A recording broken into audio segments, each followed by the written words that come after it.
wet season has brought a wetter than normal October, and the trough is still there.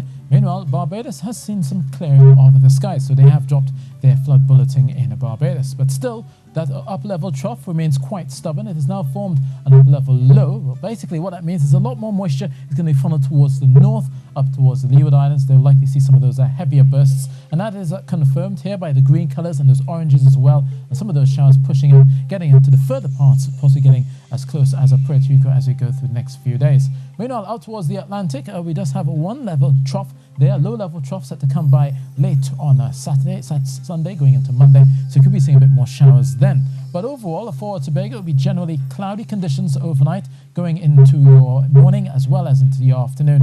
The occasional showers coming by. There's a low chance of a couple of them turning heavy, a medium chance of a thunder shower during the heat of the day. But overall, once we're not under the influence of that upper-level trough, we should be seeing some brightness of the skies. Similarly, overnight into Trinidad, occasionally cloudy with those showers coming through. Down along the south coast, still, unfortunately, those southeasterly winds will pour more moisture into Moruga, out towards Penang and out towards Siparia as well. Up towards the north, you will see a lot of the clouds beginning to build, especially first thing in the morning. A lot of the clouds bringing some showers. The chance of a shower turning heavy or thundery will be less, but obviously the scattering of showers nevertheless falling over the waterlogged ground will obviously cause the waters to rise faster than normal. So still be mindful about that as you head about your business near those occasionally flooded areas.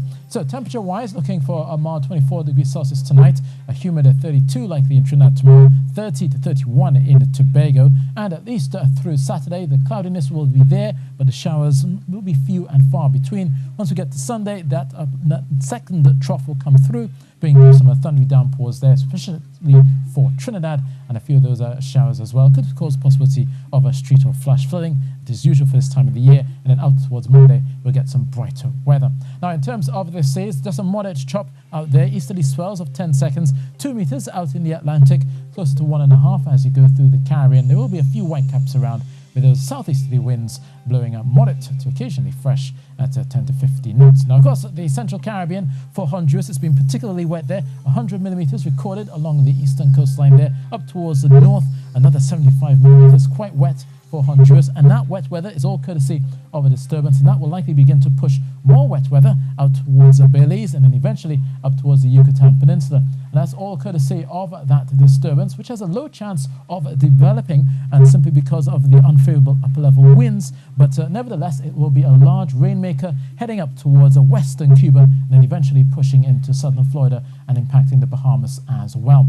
But overall, for much of the Greater Antilles, Santo Domingo as well as Port-au-Prince, they're seeing occasional clouds from time to time. Out towards the eastern areas, they should be seeing a lot more in terms of some sunshine, at least as they go through the next couple of days. But in terms of Kingston, looking for still the heavy shower, 30 degrees Celsius there, quite cool, and 32 likely with a few showers for Port-au-Prince as well. And Havana cool and breezy on the other side of that trough at 27 degrees Celsius. Now, the Eastern Caribbean will continue to see those heavy showers that we talked about, particularly for St. John's and the northern Leeward Islands. Once you get into Rosa, a few showers are likely. Castries will see some sunshine along with the St. George's. There will be a few damp spots for Kingstown in St. Vincent, and some showers still going and coming for Bridgetown, despite the flood warning now being discontinued by Barbados authorities. So that's your weather, and that's it from me.